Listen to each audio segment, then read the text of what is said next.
Thank you. You should talk. Sorry, say that again, Shah.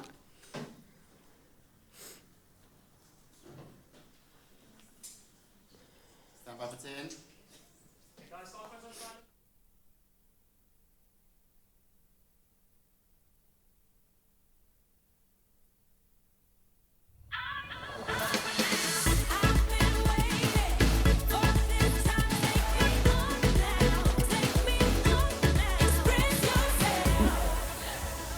Good afternoon, South Africa. Welcome to Afternoon Express. I'm Bonnie Mbuli. And I'm Jeannie D. Now, today we have such an incredible show lined up for you.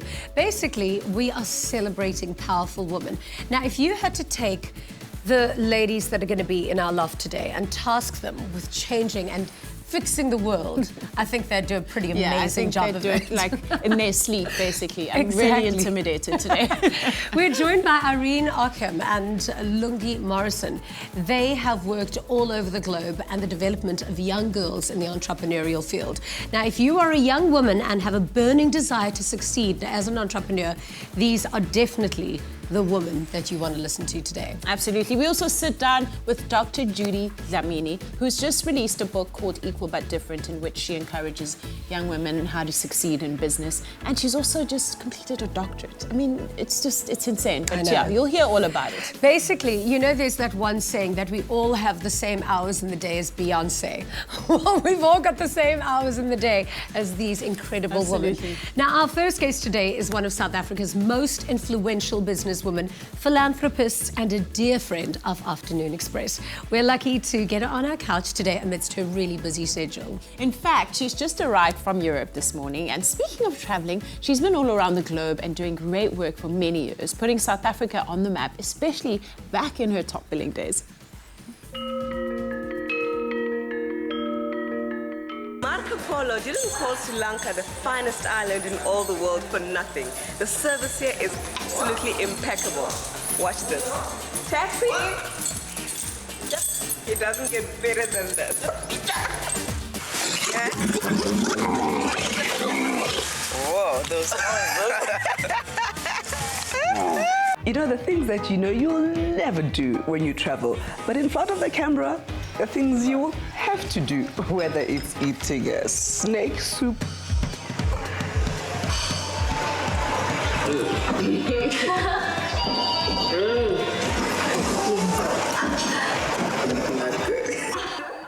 I mean, do you ever age? Oh, look at you ladies. Do you ever age? Why? For who? For what? I've got no time for that. Exactly. So you've literally just flown into South Africa again.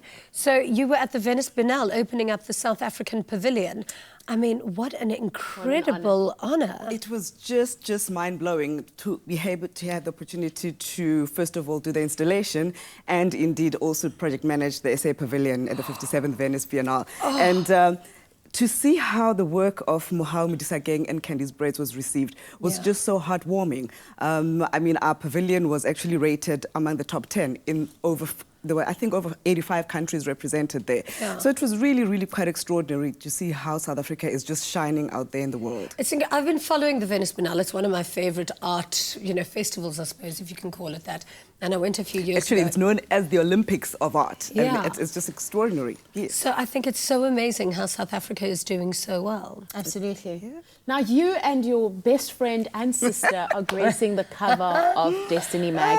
And your husband is on the cover of Destiny Man. Hey. Oh, look at you guys. We had so much fun doing that shoot. How gorgeous you look. You know, I've had so many opportunities to grace covers of magazines over the last 20-odd years, but this rates as my most special moment to share with my sister. And of course, the Zulu on my stoop doesn't look too bad.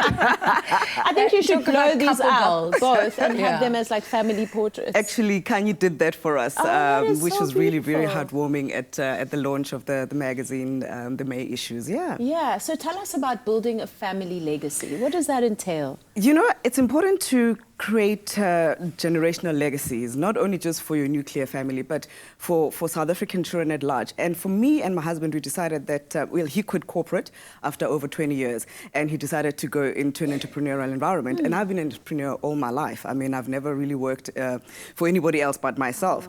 And we decided that we need to work together, collaborate, and create a generational legacy where young people can be able to see role models that they can be able to touch, they can be able to experience, they can be able to relate to be able to create this generational legacy. The reality is that, you know, where we come from as Black people, there's not a lot of generational wealth and generational legacy that could be able to impact the greater good. And so for us, we have this vision to be able to really have a tangible impact with what we do as entrepreneurs, but also in our philanthropic work. And it's through that understanding that we want to create a movement, not only in South Africa, but in the continent as well, and touch lives meaningfully. That's what really gets me out of bed in the morning. I want to live a life of purpose, a purpose-driven life, that you know, when my time comes, I would know that I have made a mark, and hopefully I've shone the light to a new generation of leaders and young people who have so much to give to South Africa and to the world. Wow. So this cover was launched at a recent event where you were honoured, and we're going to check it out. Speaking of the new Destiny magazine cover, we got an exclusive at the launch event, and we caught up with Bassie and her family there. Take a look.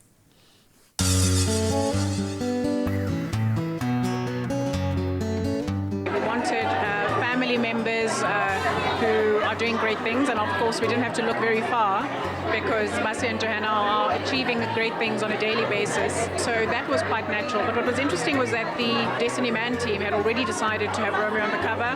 It's our Africa issue. We're looking at you know, achievement across the continent. So it's so important to have families like theirs that work together but also succeed individually and inspire others, because a country full of families working together well and doing great things then becomes a winning nation. Every time we celebrate women, especially young Black women, we send a signal to other young Black women that they could do it. You know, I first met Bassie a week after she had won Miss South Africa. And I spoke to this young lady, and you know, when you see the determination in this person, and you knew then, even she knew without articulating it, that this is just but a stepping stone. And I think that, you know, every time you meet Bassie, every single time, it's never about business, but it's about business. She's just that kind of person. And the energy that she has is just incredible. I've known them since I was 5 years old. And I wanted to say to them that they've remained true to who they are. They're literally like big deals in this country and in this world because they're global shakers. But their characters have never changed. Who they are, their true essence has never changed. I actually met Johanna before I met Bassie. I met Johanna in 1992, backstage at the Miss SA pageant. I was hosting it, and I think she was one of the top 5. And she turned to me and she said, "Dora, this pageant isn't ready for me, but my sister will walk this thing."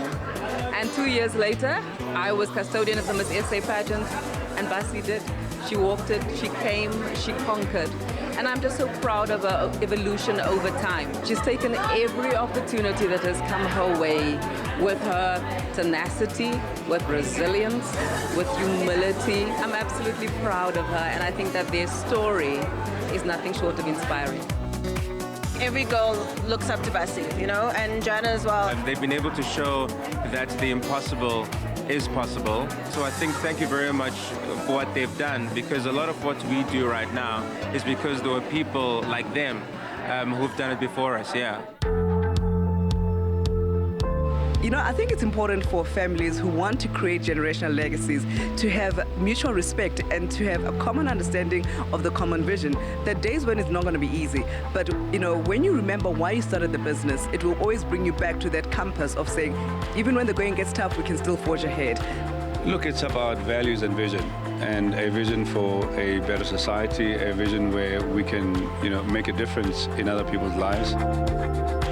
The one message I want to obviously leave for the youth of South Africa is that they need to be able to understand that The dreams are the future of this world, and you need not to be able to see the roadblocks as the stop or the finish line. Ultimately, hard work, passion, and just having that one dream that keeps you awake at night is the thing that God has given in your head for you to be successful.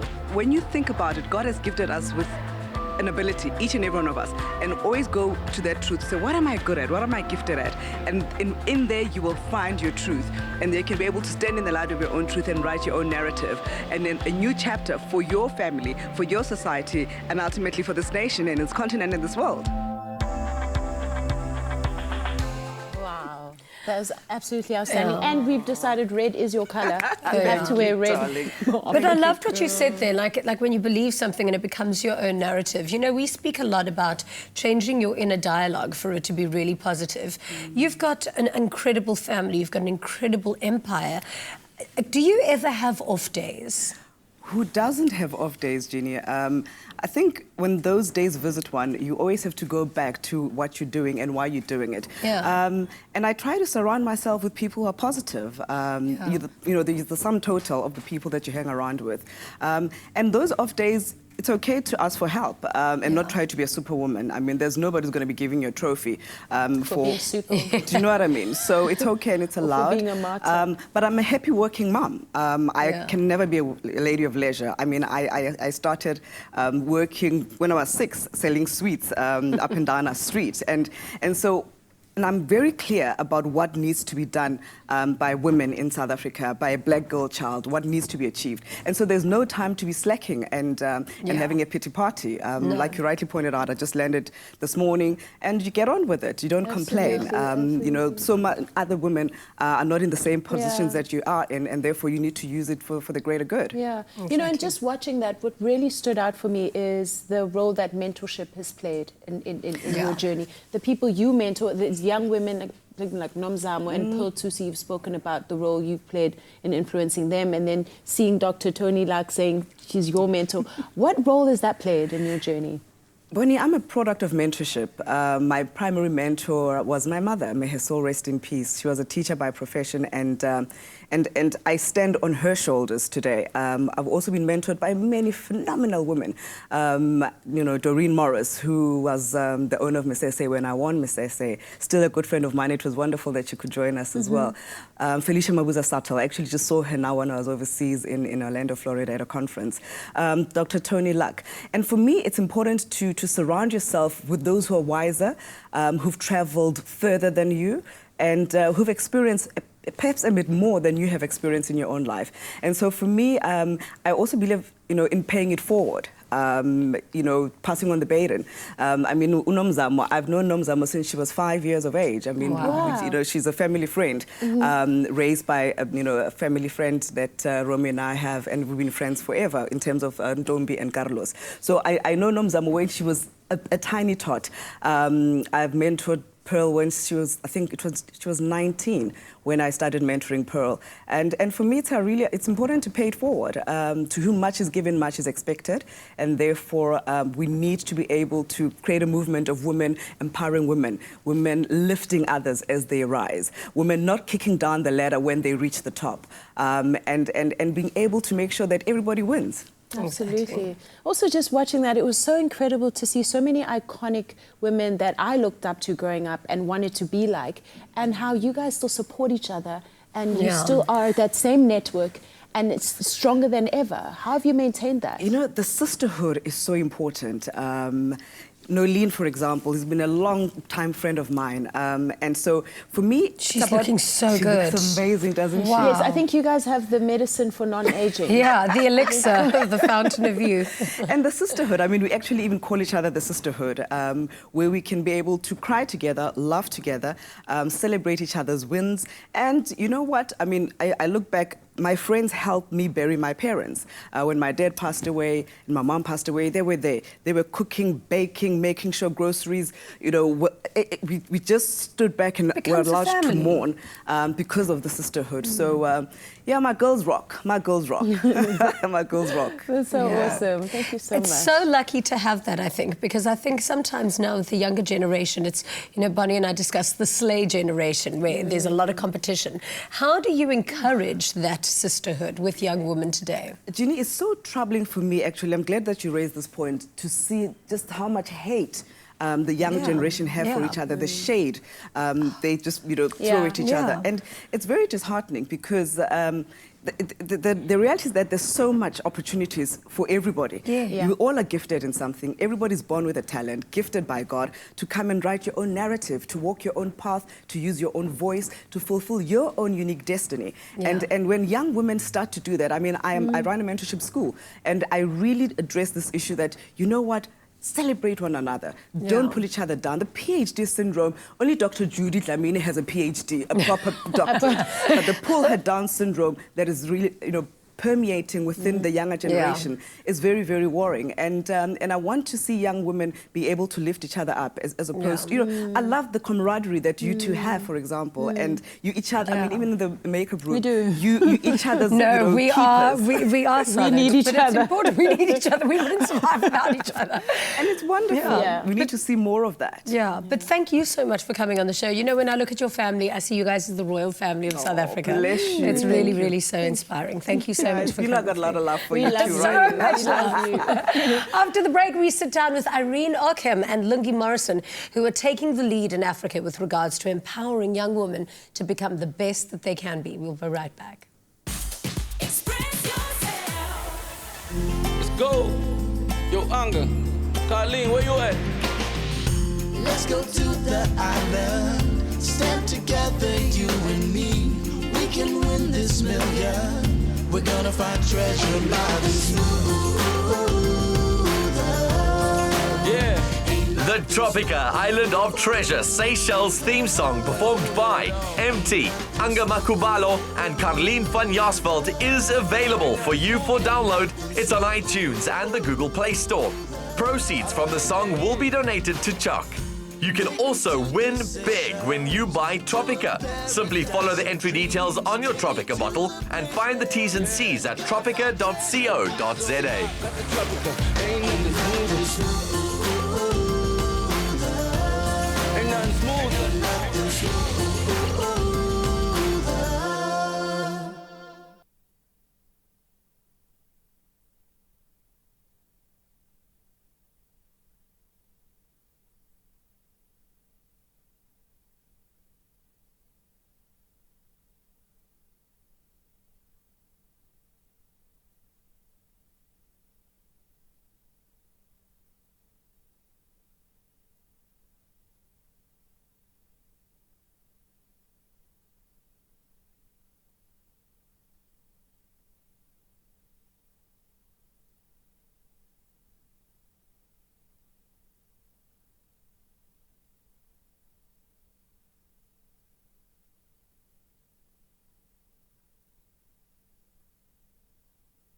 Welcome back to Afternoon Express. Our next guest, Irene Okem, is an entrepreneur and she's the founder and CEO of African Women Innovation and Entrepreneurship Forum. She, like Basetsana Kumalo, is passionate about empowering the young women of Africa, and she joins us now along with the director of the forum, Lungi Morrison. Now, if you are a young woman with a burning desire to succeed as an entrepreneur, then you've tuned into SABC3 at just the right time.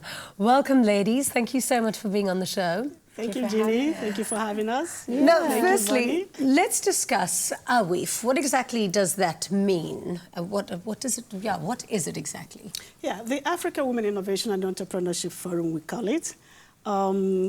It's a non-profit organization and a business network, a women's business network. Yeah. What we do, we champion the experiences, the needs and the skills of African women entrepreneurs in Africa.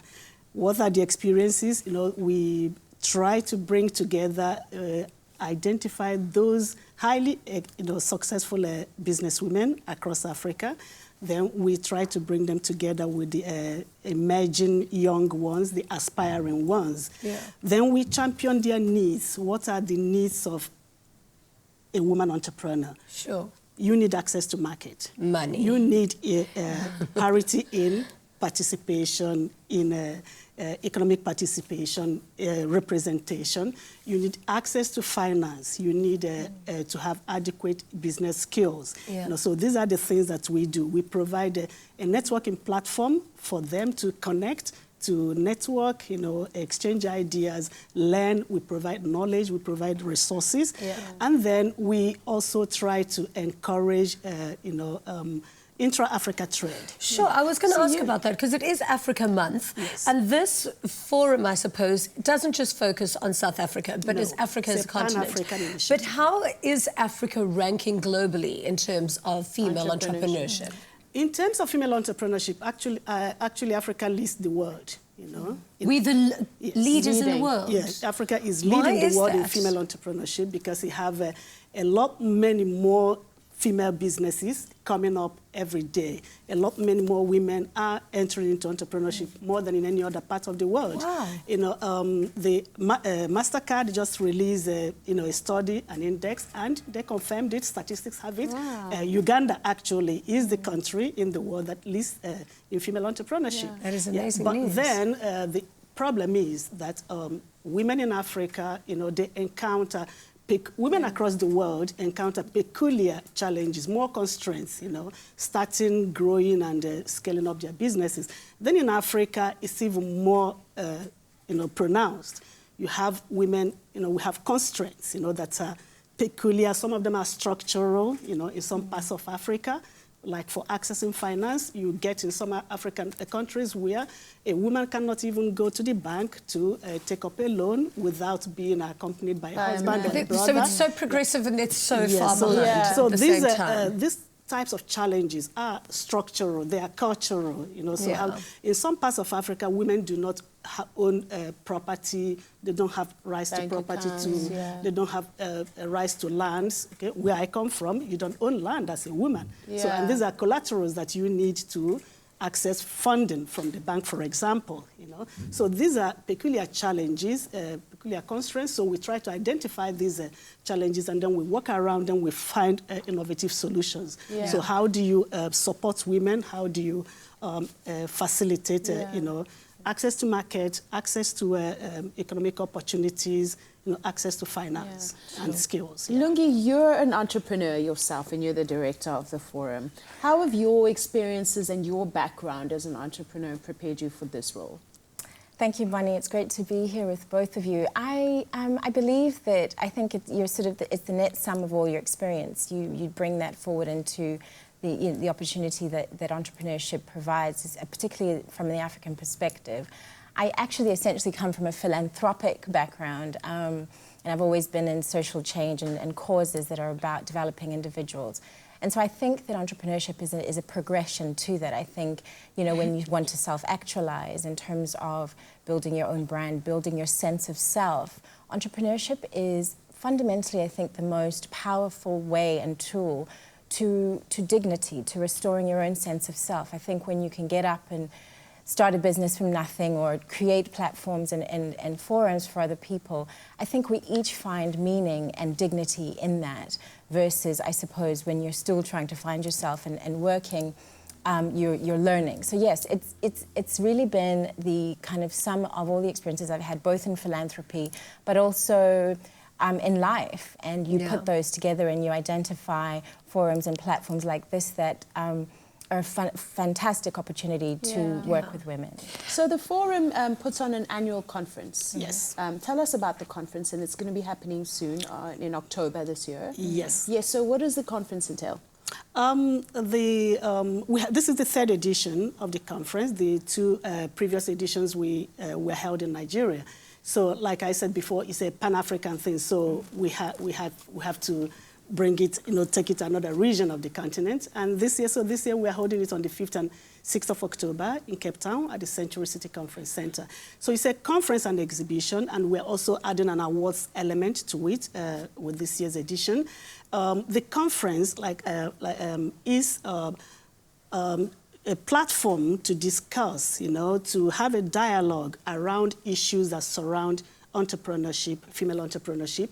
We'll be visiting trends and, in the financial technology, in fintech, in agri-tech, that are driving entrepreneurship.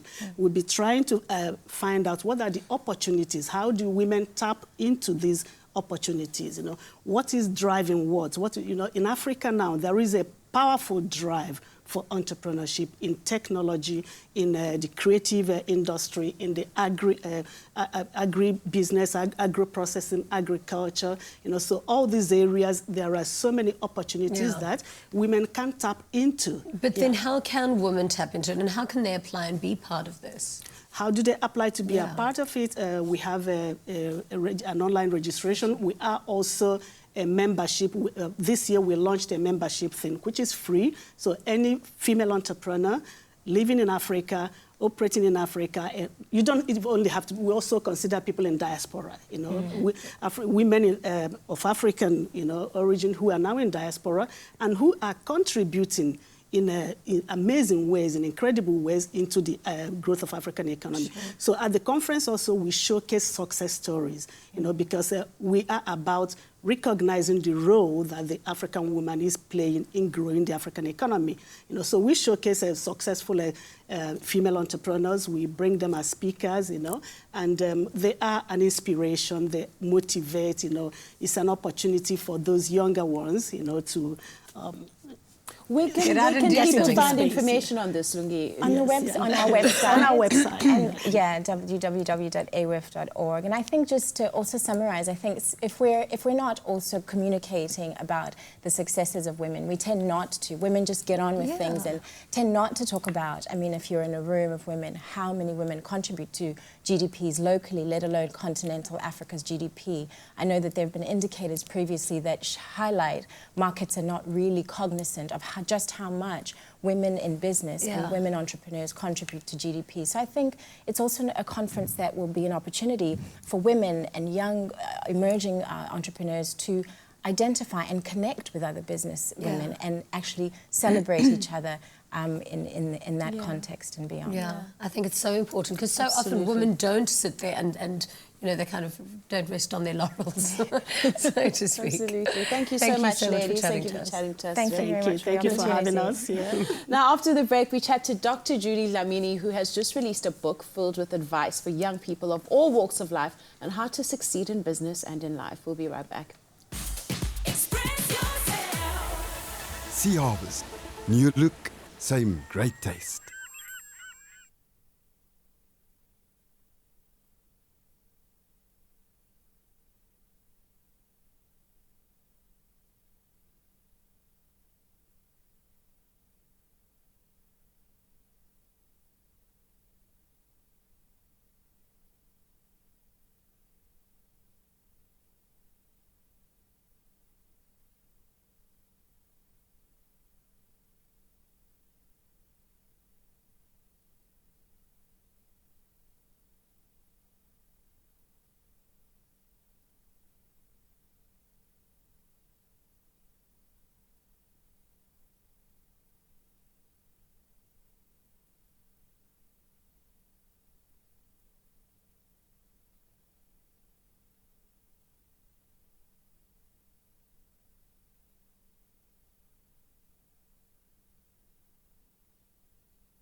Welcome back to Afternoon Express, this fantastic Tuesday afternoon.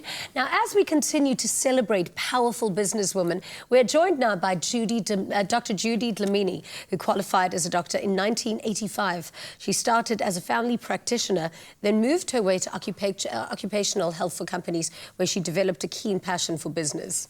She went on to complete her MBA and she obtained a doctorate in business leadership. She's now written a book titled Equal but Different, which is aimed at people across gender, race and social class who want advice on personal strategies and tactics to succeed in business and life. Well, welcome to the show. Do you know how often we interview people who start off as doctors? Like, you study for 7 years and then the minute they qualify, they go, nope, sorry, Like, not for not me. for me. No, I was better behaved than that. I actually practiced for 13 years. Wow. So the taxpayers' money wasn't wasted. Not that people who don't waste taxpayers' money. But I loved it. I actually wanted to be a doctor before. Yeah. That's so it's maybe my only love in terms of career. Yeah. Yeah. So, but things changed and I lost the passion. Yeah. Yeah. And then why the change? Like, why did you decide to go the direction that you did? You know, so many things influence the change in direction. Sometimes you think you know, and you're never really 100% sure. But the only thing I can say is that I was affected by crime. I had a practice in the township. And, you know, going to my practice was just like going from home to home. The interaction I had with patients, it was like my extended family. I loved that. And then I was actually affected by crime, robbed at gunpoint outside my practice. And something in me died. But also during those days, you know, there was this new disease, HIV, HIV/AIDS, that didn't have any antiretroviral remedy at the time. And I just remember you'd come out of the practice just feeling so helpless. Wow. Because you didn't have an answer, you didn't have a solution. Obviously things have changed, like you can actually have chronic medication to assist you. So I think it's a combination of things that actually made me feel, because I had to move from the township, I had a practice in town. And, you know, when I had a practice in the township, I felt I was needed. I felt I was making a difference. You know, the role model in the community, chatting to high school students. You go to town, you know, you drive home and you're like, you know, you only see people with flu. And you just say, if I didn't come to problems. work, you know, it's just, you know, and I'm like, surely there's more to life than this. Yeah, so I just had to study I want to further. discuss equal but different. Why the desire, and why did you feel that there was a need for it? Because I think there was definitely a need. I want to know what you So saw. you went on to study your PhD before writing the book. Was Yes. that as a result of you studying business leadership? Exactly. Okay. Exactly. So the book is the result of the thesis. Okay.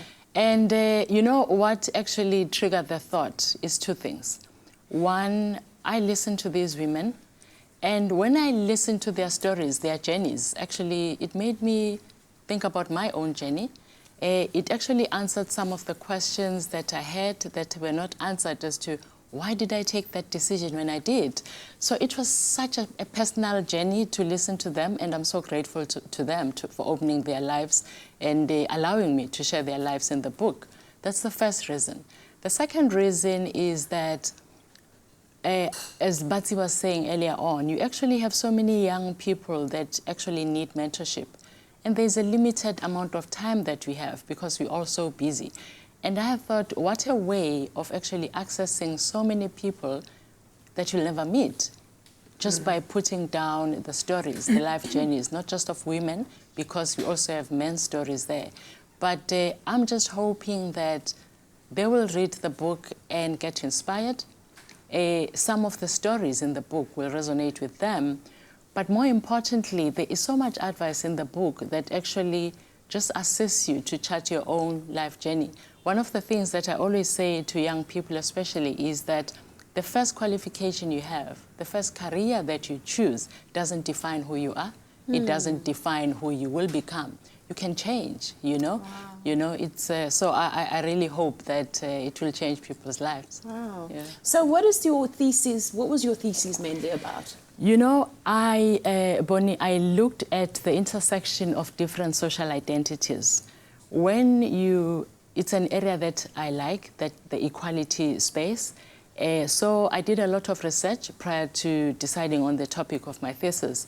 And I realized that a lot of research is based on white middle-class women from developed worlds. And then we take that information and actually you apply it to all walks of women, different experiences, emerging markets, wherever else. And obviously that doesn't work. And each person has different social identities at the same time. You have the social class that you started off with, whether it's working class, middle or upper. You are a certain race, and at the same time you're a woman. So it's all those things that I am that actually, in a way, tend to define my destiny. But what you choose to do with your attitude determines where you get. And it's actually interesting because if you just look at the different women that are discussed in the book, they have different race, they have different social identity, social class, and obviously they are all women. But you'll find that the more privileged the social identity that you come from in this country, if you're white, the easier it is to actually reach your destiny. The lesser privileged the social identity, especially African, you actually work harder. It doesn't mean you're not going to achieve it, which is quite important to know. Right. It just means you have to work that much harder. So the message really is that it doesn't really matter what combination your social identities are, if it's actually less perceived by the world to be less because we happen to be in the minority in the space, which is the corporate world. All it means is that you just have to work harder, and your attitude is everything. Your attitude to your work ethic, your attitude that I can. Because one of the ladies in the book talks about there is this apartheid legacy that makes you feel like you see racism everywhere, which becomes a problem because then you become defensive. If your attitude is I can, I have to prove to myself that I'm enough, then the attitude, the way you see positive energy in whatever space. Yes, yes, because then you don't walk around projecting that experience onto everything you encounter. Wow. That's incredible. I can't wait to read your book. Thank you so much for coming through on the show. And you know, Bonnie was sitting in the makeup room earlier and she said to Bassie, can you recommend anything good to read? This is it. Thank you. Thanks very much. Thanks for having me. Thank you very, very much. So after the break, it's time for another installment of Afternoon Explores. And today we try our hand at the traditional African art form of beading. Plus, later we have some very special guests joining us in the kitchen to make some very delicious treats. Make Mother's Day blissful. Lindor from Lind.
Welcome back to Afternoon Express. It's time for another installment of our Afternoon Explore series, and today I explore my artistic side by visiting a place that teaches a skill which has been utilized in African culture for over 75,000 years now. Check it out.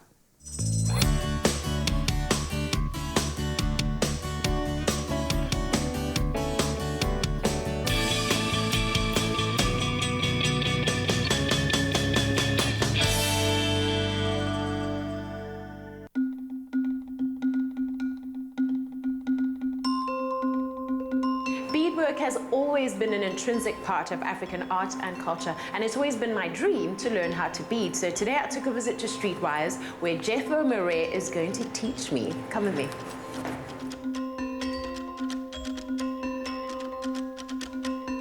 Jethro, it's a real honor for me to be here today. I'm really excited. But please tell us, where did beadwork originate from? Beadwork originated in India, but in Africa we got beads through trading. But beadwork it started in India. And what does Streetwise do as an organization? In Streetwise, here we work with wire and beads. We also do recycled products that we work from tins and card boxes. We also work with plastics as well. When did you get interested in beadwork? It was in 2001 when a friend of mine introduced me to this company. That's when I got started to be friendly with somebody who was interested with beads and wire. But I was not into beads and wire. But when I started seeing what they were producing, then I started falling in love with what they were doing.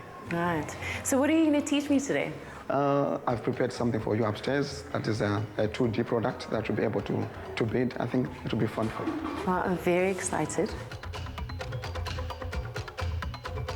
Today we're going to bead a flip-flop. It's a key ring. This is the sample. It's so cute. It's a key ring, flip-flop. Okay, cool. Then you have to put the beads on the wire. Want to give it a try? Yes, I'd love to give it a try. Okay. Yay! I got a lot of beads. Let's keep them in there. Oh, and then they fell off. So the thing is, you have to put the beads in between the frame. Both sides. Then I pull through like a needle. Okay, and that goes over and under again. Okay. So how do the artists who are part of Streetwire come to join? They came through a training program where they train artists before they join Streetwise. So that is how some of the guys are here. And some, they were artists, they were working from homes. So they heard of this company, then they come. So all the art that Streetwire produces is sold on the premises? Some of the products we export. Some we sell in the shops downstairs. But clients will give us orders, like we should work on certain products for them. Some, therefore, as presents. And we also do wedding presents as well. Wow. I'm actually enjoying this. It's very therapeutic. I'm a bit of a perfectionist. Which is good.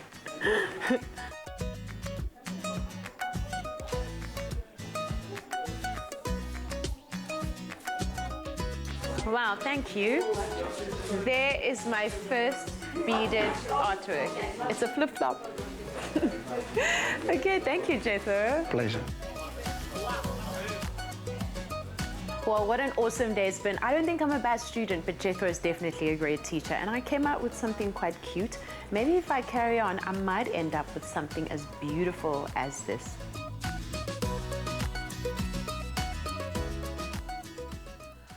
Oh, Bunny, that was amazing. do you really think it was amazing? There was a girl that was all beaded in a bodice, and there were these incredible lions, and this is what you made. Do you know, on the day, I was so proud of what I'd made. And then when I came to the loft and I showed everybody and everyone was kind of like, is this what you made? I was like, oh, I wanted to hide. How long did it take you? Mean. No, man, please, it's cute. That was such hard work. It actually took me like about 2 hours to make that. Yeah, well, sorry, 20 minutes.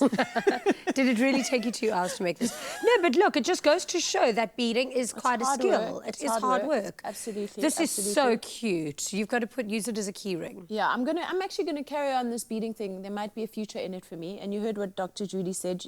It's never too late to change your career. No, and they're looking for entrepreneurs in the creative space. Beading, There we have it. We'll auction this on eBay a little later. we asked you a question earlier on social media on our Afternoon Express page on Facebook. We said, what legacy do you wish to leave? And Tapelo Chilo said, I'd like to leave a legacy that will live on years after I've lived, something that will create a generational legacy where opportunities will be created for young people so that they can get inspired every day of their lives. Pozisa said, can you please tell Mrs. Kumalo that I love her so much?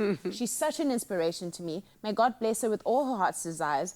Ask her, what would she say to her 22-year-old self? Oh, wow, let's remember that question because we're going to ask her later for you. And she says she'd like to leave a legacy of hard work, determination, and self-belief. I'm a hard worker and I'd love for someone to look up to me and see my hard work. Wow. Oh, it's very rare people call themselves hard workers. Yeah. Because so few people are. But there's honour in that. After the break, our guest chef, Sonia Edridge, joins us with some special guests to put an amazing spin on some famous French breakfast classics. Stay right there. Afternoon Express is big on fashion and big on food. Follow us on Instagram to check out who wore what and find our mouth-watering recipe recaps so you can dress and dine the Afternoon Express way.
Welcome back to the Loft Kitchen on Afternoon Express on SABC3. My favorite people are in the kitchen, Sonia and her two kiddos. Hello, say hello, guys. This is Flo and this is Seb. And I asked both of them, I said to Flo, are your friends going to be watching? She was like, I hope not. And then I asked Seb, are your friends going to be watching? He was like, yeah, I told all of them to watch. Everyone. Most of them. Yeah. Most of them, huh? Well, I hope they're watching and they're going to have fun. So what are we making today? So we're making some pain perdu, which is French toast. Pain perdu, okay. So it's lost bread. You know, that lost stale bread. Yeah. But it's our Sunday treat. It's our Mother's Day treat.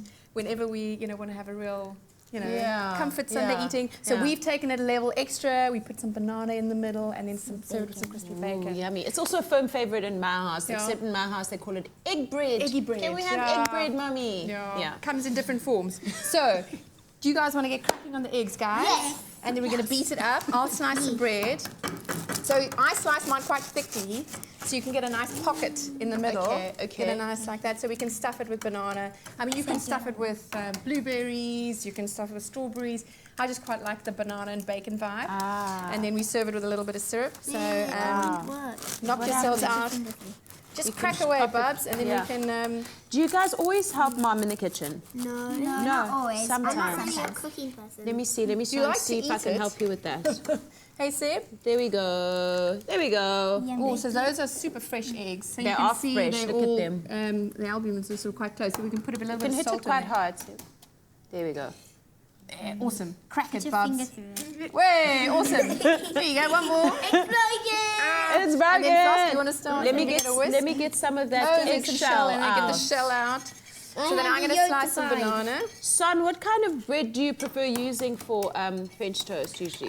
I quite like ciabatta. I mean, you can use any old, any white bread, any stale bread. sourdough, ciabatta. I mean, we use whatever we've got, but ciabatta is just really nice because it's got all those lovely holes in it, and you can stuff bananas and all sorts of things in it. Okay. But yeah, I mean, you can use croissants. You can use anything, really. Anything. Yeah, use it up. So look, we're just chucking a few bananas in there. And you know what's really nice? Like if you feel like your bread is like a couple of days old and you don't want to waste it, French bread is the best way to use it. Okay, Seb, get your muscle in there, sweetheart. Yeah. Go on. Put some hustle in it, Seb. Should I help? No, there, he's doing it. Oh, perfect. Seb, calm down. Okay, chuck a little bit of milk in there, Sebsy. Pour in there. All of Give it? All of this milk? No, about half, I reckon. So small movements, Bubs, and then we won't. There we go. That's it. Awesome. Floss, give another go. I want to stop. Done. Stop. Well done. Okay, then. Nice, Floss, do you want to dip these in?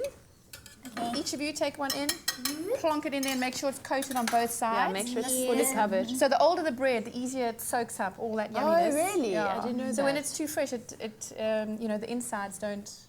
They stay fresh and yummy. When it's dry, it just goes. Makes it all more eggy. Okay, so I'm going to carefully try to burn it not. Do you want to? Don't let the bananas fall out. Okay, there we go. We're going to pop it in the yummy pan. I put some banana.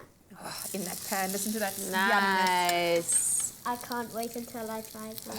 You had it on Sunday, didn't you, Bubs? Oh yeah, we did. Oh yeah, you forgot. Wow. Hey? Okay, next So just on a medium. It's so good, it's Here we forgettable. go. See, there's a cloth here's right a cloth. there. You can There use you that. go. So then just like a few minutes on each side to brown it, and then we're going to drizzle it with a bit of syrup, maple syrup, or A bit of maple and then some syrup? cinnamon. Yeah, pop that in, Floss. Can you stuff that one for me when you're done? Okay. And then we can pop it in. I'll stuff it. Ideally, you kind of want to beat it for a little while longer. Just so that the egg and the milk, so the white breaks up. Yes. Obviously, with fresh eggs, if you put a little bit of that's perfect, Seb.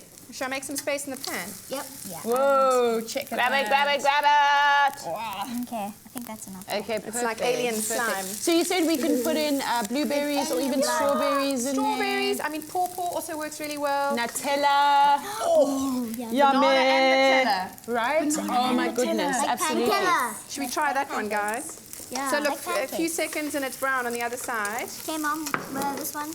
And I see you've got some bacon here. Is that just to serve it with? Yeah, so I've forgotten to put the bacon on the inside. So the bacon also, do you guys want to pop a bit of bacon in there as well? This one. The bacon So you can go either serve it with the bacon on top inside or that little inside, pocket. yeah. I would.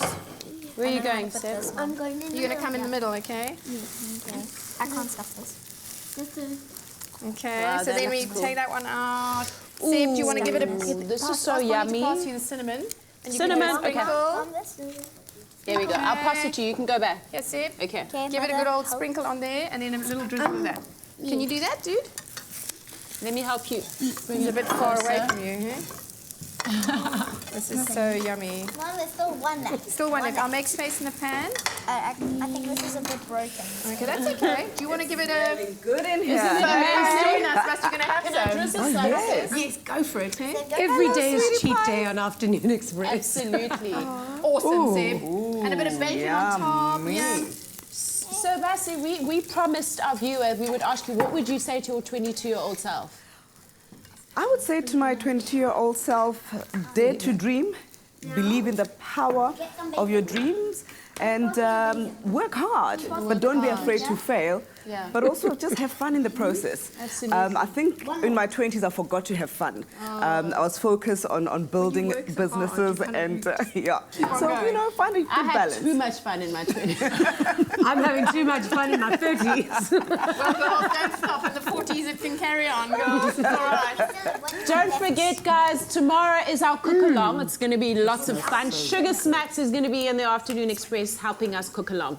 So don't miss out. Yay, we'll be back again tomorrow, same time, same place. Good night and happy eating. Thank you to everyone. Say bye, guys. Bye. Okay, I'm definitely eating some of this.